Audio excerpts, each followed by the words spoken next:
Bonjour à toutes, bonjour à tous, bonjour à vous Marion. Bonjour Jean-Michel, bonjour messieurs. Que je n'ai pas besoin de présenter, qui est historienne. C'est aussi une femme battante et combattante pour la vérité des idées et la vérité des faits. Alors nous allons parler aujourd'hui de l'actualité. L'actualité est plus que brûlante. Je ne dirais pas que nous nous trouvons dans une situation pré-révolutionnaire, mais en tout cas nous nous trouvons dans une situation pré-insurrectionnelle ou même carrément insurrectionnelle.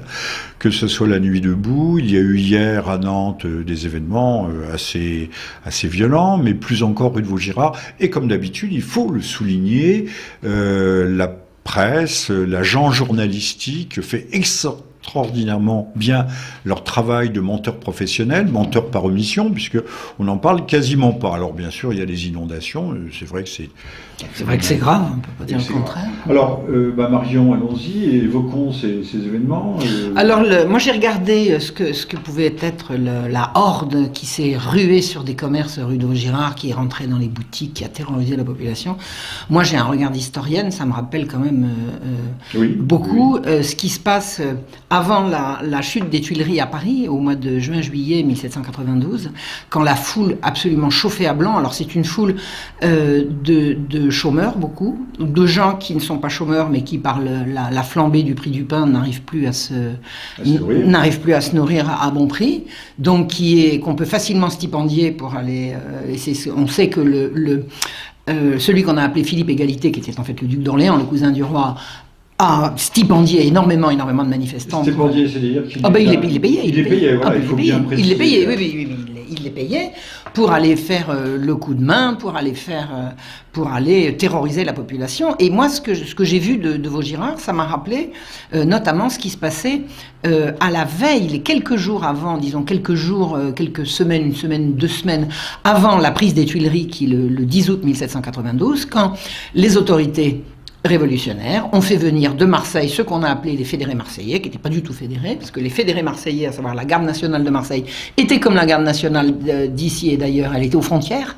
Donc ce qu'on a fait venir à Paris comme étant la garde nationale, eh bien c'était les raclures de ce qu'ils avaient pu ramasser. Oui, les bas-fonds. Hein. Les bas-fonds qu'on a amené à Paris pour semer le chaos. La racaille de la racaille. La racaille de la racaille. Ça ressemble un peu à ce qu'on a vu. parlait du lumpen. Le lumpen prolétariat, voilà. Le prolétariat en haillons.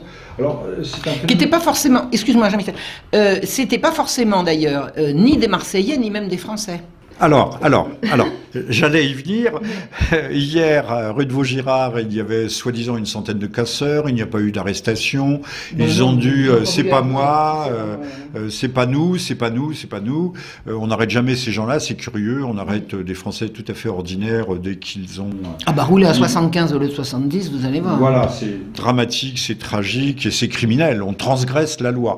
Mais ces gens qui ont dévasté 30, 40 vitrines de commerçants qui sont... En terrorisant les commerçants aussi, c'est-à-dire que les gens ont craint pour leur vie, si j'ai bien compris. On montre bien qu'il y a des agitateurs, mais plus que des agitateurs. Alors, j'y viens, la fameuse voiture brûlée dont les images ont fait le tour de la France. On voit un gars qui manie une espèce de gros truc, il essaye de casser la vitre, qui est une vitre solide, de la voiture, du véhicule de police, mais en fait, il était américain. Oui, j'ai vu ça, c'était un américain. Alors, on va pas tomber dans le complotisme en disant que c'est un agent de la CIA, de je ne sais quoi, mais en tout cas, on sait très bien que ce qui se passe à Paris pourrait ressembler à une esquisse de démarrage de révolution colorée. Il y a des gens qui sont en embuscade, comme M. Mélenchon, n'est-ce pas? On sait très bien que ce soit à Calais, les No Borders, sont des gens qui viennent de toute l'Europe. Donc il y a aujourd'hui une convergence. Alors, un mot là-dessus, peut-être, Marion? Je pense que c'est l'organisation du chaos. Pour ce qui regarde la Révolution. C'est quand même joli, l'organisation du chaos. C'est l'organisation du chaos. Moi, c'est comme ça que je vois les choses. Alors, avec le recul... On prépare l'anarchie. Voilà. On prépare le chaos. Je pense, par exemple, aux Marseillais, aux fameux Marseillais, qui ont été lâchés dans les rues de Paris avec... véritablement, on leur a donné tous les droits, on leur a dit, vous pouvez y aller. Ils ont brutalisé des gens, ils ont même tué un passant, sans que les autorités réagissent. C'est-à-dire que c'était absolument voulu. Et le roi suppliait supplié l'Assemblée nationale de rétablir l'ordre et de prendre des mesures, et le roi n'était pas écouté. Ça veut dire que le chaos était organisé. Le chaos était organisé. C'est quoi organiser le chaos? Eh bien, c'est rassembler suffisamment de forces dont on sait qu'ils seront violents, qu'ils n'auront absolument aucun scrupule, et que la vue du sang non seulement ne leur fait pas peur, mais les excite, et de les lâcher sur une population qu'on aura au préalable désarmée. Alors, je voudrais mentionner la Révolution française et la psychologie des révolutions de Gustave Le Bon, qui est grand génie, qui était l'éditeur de Henri Poincaré, l'homme qui a découvert la relativité avant Einstein, et dont Einstein s'est inspiré. Gustave Le Bon lui-même, qui était aussi physicien, avait trouvé la conversion de l'énergie et de la matière. Cet homme a fait la fortune de beaucoup de personnages célèbres à l'heure actuelle. Par exemple, Moscovici, le père de notre commissaire européen, a puisé, a pillé dans Gustave Le Bon, également Emmanuel Todd. Ce qu'il y a, ça, on a tout à fait le droit d'aller s'inspirer. Les historiens, ça commence par lire le travail des autres. Voilà, mais il vaut mieux les citer. Et comme Einstein n'a pas cité Poincaré, ni Emmanuel Todd, il faut quand même rendons à César ce qui appartient à César, et non pas aux plagiaires, mais aux pilleurs ce qui leur appartient, ou à Moscovici, le fameux psychanalyste. La Révolution française et la psychologie des révolutions, c'est une lecture très particulière, très inédite. Gustave Le Bon, à cette époque-là, publie son livre en 1913. C'est un vieux monsieur. Il est né en 1841, donc il a plus de 70 ans. Et le livre donne une lecture tout à fait inédite. En appliquant les lois, il dit d'ailleurs des choses, on ne va pas détailler son livre, mais dit que par exemple, les seules idées, tout est résumé dans liberté, égalité, fraternité. Alors la fraternité, tout le monde s'en fiche, sauf peut-être Monsieur Valls qui voudrait la remettre. Monsieur Valls prépare une loi qui s'appelle un projet de loi égalité, citoyenneté. J'en dirai un mot tout à l'heure. La liberté, on s'en contrefiche, mais par contre l'égalité est un mot extraordinairement porteur. C'est le nivellement par le bas, l'égalité. Voilà, le nivellement par le bas, mais c'est une espérance quasiment messianique qui aujourd'hui est toujours à l'ordre du jour. Que le peuple ne réclame jamais au demeurant. Le peuple ne réclame jamais de l'égalité. Le peuple en général a des poussées, on dirait en psychanalyse des pulsions. Gustave Le Bon, qui a inventé beaucoup de choses, parle d'impulsion. Alors il veut effectivement que les choses se déblayent, mais très rapidement il en a marre. Il en a marre mot vulgaire peut-être, mais il en a marre des révolutionnaires et de ceux qui lui promettent le paradis pour demain, le paradis sur terre. Et on voit que sous la Convention, on va avoir, et plus encore sous le directeur, près de 60 départements en révolte totale. Personne ne le dit, mais le peuple, la France est révoltée contre la Révolution. Mais la Révolution, c'est le contraire du peuple. Je peux donner un exemple. Oui, je peux donner un exemple. Bon. Qu'est-ce que c'est que la République ? La République, c'est la dictature de la minorité. Mais c'est pas seulement de la minorité, c'est de la minorité, de la minorité, de la minorité, de la minorité. Je m'explique. Mais représente le Parti socialiste. Mais d'emblée, la première République, comment a-t-elle été instaurée ? Alors, la chute des Tuileries, on pourra y revenir à un autre moment, mais parlons de les gens qui ont décidé de la proclamation de la République. En 1792, il y a 25 millions de Français, dont 20 millions de paysans. Voilà, on sait ça. Pour être élu au suffrage universel à la Convention, c'est une fois que le roi est tombé, la Convention, ça va être la nouvelle assemblée qui va se réunir et qui va décider du sort de la France maintenant que le roi est en prison. Voilà, c'est ça une convention. Donc on va dire, on va sortir du suffrage censitaire qui voulait qu'on ne puisse être élu que si on possédait tant de biens. Voilà, on va démocratiser, on va dire suffrage universel. Alors universel pour les hommes, pas pour les femmes, ça fait exclut déjà une bonne moitié. Il fallait avoir plus de 21 ans, ça c'est normal, plus de 21 ans, c'est-à-dire qu'on ne vote pas quand on est gamin, mais il fallait être non chômeur ni domestique. Il fallait pas être chômeur. Fallait être au travail. Alors que vraiment, l'effondrement du travail dès le début de la Révolution, c'est une catastrophe.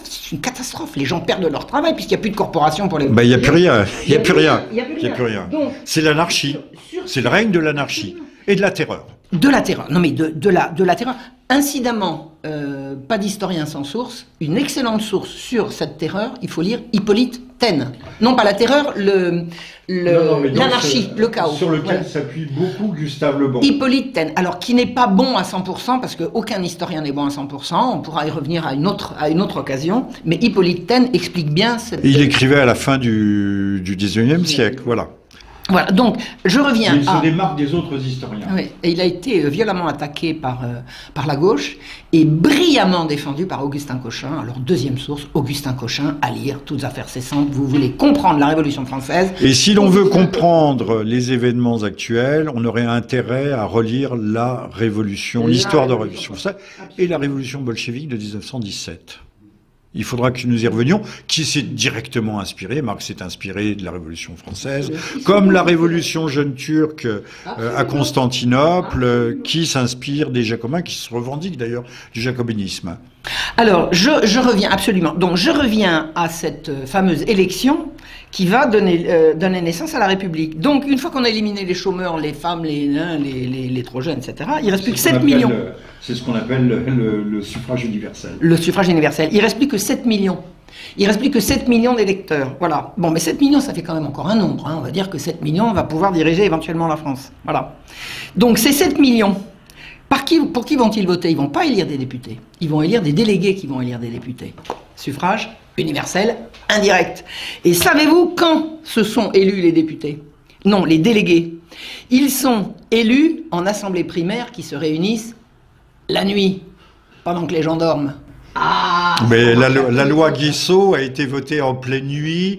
On rajoute des petits codicilles au projet de loi qui n'ont souvent rien à voir.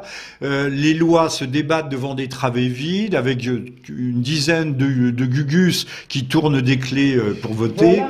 Non mais c'est vrai, il suffit d'ailleurs de regarder certaines images à l'Assemblée nationale, on voit bien que tout est vide.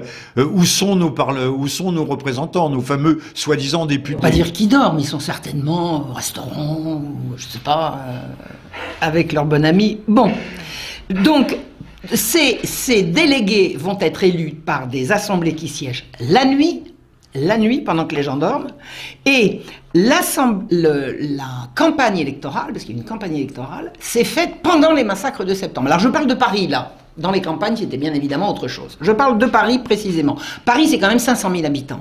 500 000 habitants, c'est une grosse ville, c'est une métropole. Donc le sang coule à flot dans les rues de Paris. La campagne électorale se fait pendant les massacres de septembre. C'est une épouvante, les gens sont obligés toutes les nuits de laisser la lumière allumée chez eux, et ils sont susceptibles de visites domiciliaires au milieu de la nuit, d'être envoyés dans les prisons et massacrés comme... C'est une horreur. Et on paye les massacreurs, ils sont rémunérés au nombre de cadavres. Exactement, exactement. Les massacreurs ont été rémunérés par la Commune de Paris. La Commune de Paris, c'était le gouvernement issu de l'horreur, de l'atrocité du 10 août. Donc là, nous sommes début septembre, la campagne électorale va avoir lieu dans ce climat de terreur, mais c'est pas de terreur, on n'a pas seulement peur, on est horrifié. Ah ben non, le sang coule dans les rues. Il y a des rues de Paris où on est obligé de... je veux dire, c'est de la boue. C'est de la boue. Mais les têtes se promènent sur les pics, et quand on dit, on ne se contente pas de tuer les gens, on les martyrise. On les martyrise, enfin c'est bon, je m'interdis de faire des descriptions. Non, parce que je voudrais qu'on revienne au temps présent. Donc, oui, absolument, alors voilà. Tête exposée et atrocité, ça se fait dans les rues de Paris. C'est pas. Et donc Daesh, c'est même une plaisanterie à la limite quand on compare à ce qu'ils ont. Ce sont des bons élèves. Ils ont de qui tenir. Donc pendant cette campagne électorale, des délégués vont donc être élus et ils vont élire les députés qui vont être ceux qui vont faire la République. Eh bien, les députés ont été élus dans la salle des Jacobins, c'est-à-dire le siège de la franc-maçonnerie, et pas autre chose. La salle des Jacobins, c'était un réfectoire d'un couvent dédié à Saint-Jacques, d'où le mot de Jacobin. C'est là qu'avaient lieu les grandes réunions, c'est là que se préparait la Révolution. Donc ça s'est fait à la salle des Jacobins, à voix haute, par appel nominal et en public. Pendant qu'on massacre à l'extérieur, mais quelle est la liberté Non, mais il est bien clair que lors de la convention, les conventions, on est oui, députés parisiens là. oui, mais les conventionnels travaillaient dans des comités, ne venaient pas siéger, et que toutes les décisions étaient prises par une dizaine de braillards forts. C'est celui qui criait le plus fort. C'était le plus féroce, le plus brutal. C'était les Robespierre, les Hébert et compagnie, et Marat. Et d'ailleurs, il faudrait peut-être un jour réhabiliter Charlotte Corday comme une sorte de Jeanne d'Arc. C'était une sorte de sainte. Non, mais il faudrait y songer très sérieusement, très sérieusement. Nous ne parviendrons pas à démythifier la Révolution française, vous et moi. Si, ça vient. À nous seuls, non, mais il y a du monde sur le. Il y a du monde sur le. On regarde des événements d'aujourd'hui. Donc, c'était une toute petite poignée d'individus qui faisaient des lois. Parfois sous la pression d'émeutiers qui envahissaient la salle de la Convention. Des émeutiers qui étaient payés par les mêmes. Ou la commune de Paris, et la Convention d'ailleurs, comme vous venez de le dire, Marion, prenait des dispositions juridiques, adoptait des lois qui étaient remises en question, abrogées un jour ou 2 jours après. 2 jours après. Alors, je vais revenir, sur ces 7 millions de votants, seuls 700 000 se sont déplacés. Il y a eu 90% d'abstention à la Convention. C'est-à-dire que 10% seulement du corps électoral a voté pour la Convention. Au regard de la population, c'est 2,8% de la population. Eh bien, sachez que ça donnait en tout 749 députés. La République a été proclamée par une convention qui n'avait pas pris le temps de laisser venir les députés de la province. Bien sûr. Et ils avaient fermé les portes de Paris pour des raisons de sécurité. Donc, les seuls qui ont voté pour des raisons de sécurité, les seuls députés qui ont voté l'abrogation de la royauté et voté la République, ce sont les 2/5, c'est-à-dire 40% de ceux qui auraient dû siéger. Ceux-là ont été élus dans les conditions que j'ai dites, c'est-à-dire par des délégués qui ont décidé ce qu'ils voulaient la nuit, et puis par acclamation. Oui, c'était la nuit debout déjà, avant la lettre.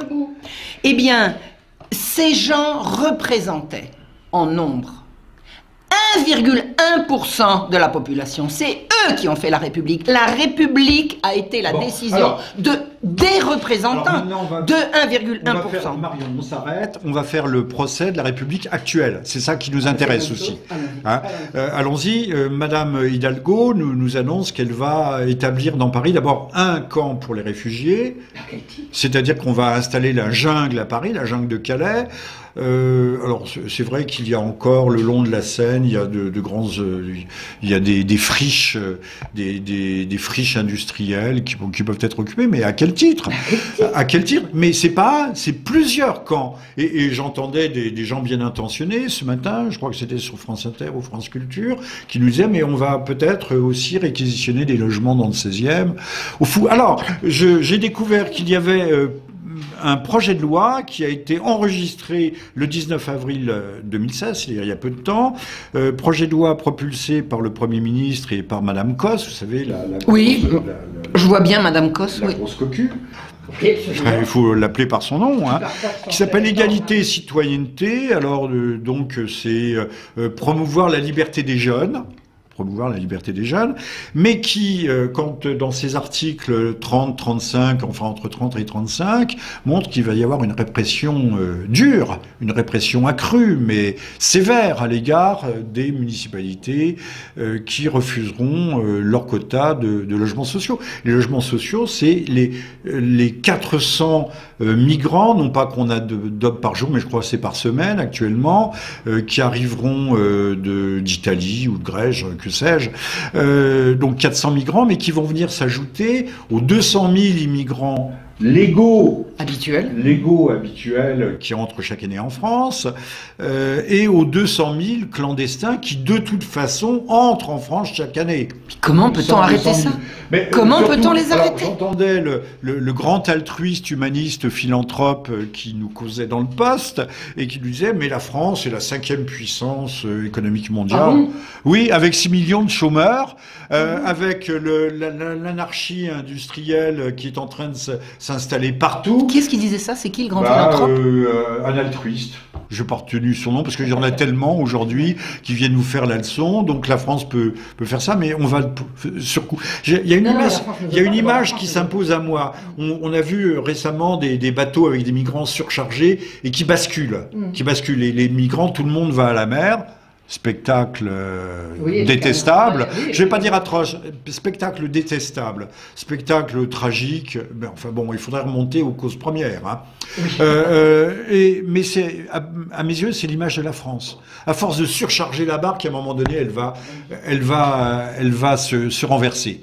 Alors, sans tomber dans le complotisme, Marion, nous pouvons échanger peut-être sur le fait, y a-t-il aujourd'hui des groupes minoritaires, français, européens, qui voudraient installer l'anarchie, qui peut-être à l'occasion de troubles s'efforcer d'arriver aux portes du pouvoir. Je ne sais pas si ce sont des groupes, moi je pense que c'est ce qu'on appelle... l'oligarchie mondiale, il y a un plan de domination et de renversement. Enfin, moi, je vois les choses comme ça. Je suis mais Monsieur Soros, finance l'arrivée des migrants. Absolument. Tous ces gens ne sont pas arrivés comme ça en ayant cassé leur tirelire, c'est clair. Donc, je pense qu'il y a un projet mondial d'en finir avec les droits protecteurs des populations. Et déclencher le chaos en France, qui est quand même jusqu'à présent le pays qui a le mieux résisté.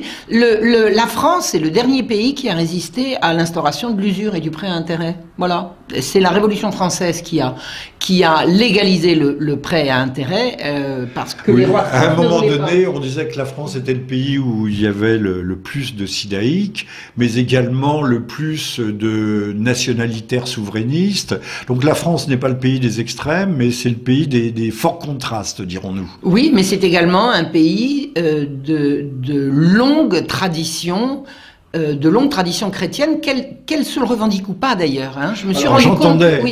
J'entendais Michel Onfray, pour lequel j'ai pas une passion, qui est un athée déclaré, revendiqué, et on lui posait des questions sur les racines chrétiennes de l'Europe. Et il disait, mais c'est pas d'idéologie, c'est pas un fantasme. L'Europe est chrétienne. Et il dit, moi je suis un athée chrétien. Nos racines, on ne peut pas nier la réalité. Aux grandes dames du journaliste qui n'était pas content, qui s'attendait à dire, mais non, mais pas du tout. Non. Onfray au moins a eu cette intelligence de dire « mais je suis un athée chrétien ». Nous baignons, nous sommes imprégnés de christianisme, qu'on le veuille ou non. Bah, même Voltaire le reconnaissait. Voltaire, il disait « moi je crois à ce que je crois, mais je suis chrétien parce que je suis tombé dedans et puis parce que c'est comme ça ». Un mot de conclusion. Un mot de conclusion, résistance. C'est la force, oui, mais la résistance comment? La résistance intellectuelle, spirituelle, morale? Spirituel, moral, physique, tout. Politique, ça paraît difficile. Aujourd'hui, quand on voit on peut plus. Le marécage qui est devenu la droite souverainiste nationale, chacun tire à huée à dia, c'est l'incohérence, c'est le règne de l'incohérence aussi à droite. Je pense que la solution, elle est dans le cœur des hommes. Ça peut sembler un peu idiot, mais ce que je veux dire, c'est que ceux qui nous montreront la voie, on les a peut-être pas encore entendus. Ils vont probablement... On les entend, mais on les écoute pas. Vous savez, il y a toute une génération qui a moins de 30 ans, qui n'a pas dit son mot encore, dont on espère... Si, alors il y en a un, vous savez, il y a le breton là qui dit des insanités politiquement correctes. Boris Lelay, lui... il ne dit pas que des insanités, alors il en dit des choses justes. Il est réfugié au Japon. Donc vous voyez quand même les voix dissidentes, Non, je pense qu'il y a toute une génération qui n'a pas mordu au mensonge du système. Et il faut voir comment cette génération va réagir. Elle ne regarde plus la télévision. Elle ne regarde plus la télévision. Elle ne croit plus aux mensonges. Elle peut basculer dans le meilleur ou dans le pire. En tout cas, l'État, je note que l'État laisse les casseurs dévaster la rue de Vaugirard ou les rues de Nantes, n'arrête personne et donc entretiennent aussi purulent une espèce d'abcès, trouble jeu inquiétant, jeu dangereux. J'ai vu 3 vagues de policiers passer, mais bon, c'était à chaque fois plusieurs minutes d'intervalle. Donc, a priori, aucun des commerçants n'a été prévenu comme quoi ils risquaient d'avoir des soucis. Et donc, du coup, personne n'a pu fermer ces magasins. Moi, ce qui me fait peur, c'est que le conflit perdure et il y a des guerres civiles qui commencent pour moins que ça. Je pense que le chaos est en train d'être organisé par nos maîtres. Mais voilà, qui aura le dernier mot? Merci Marion, merci à toutes et à tous, à très bientôt.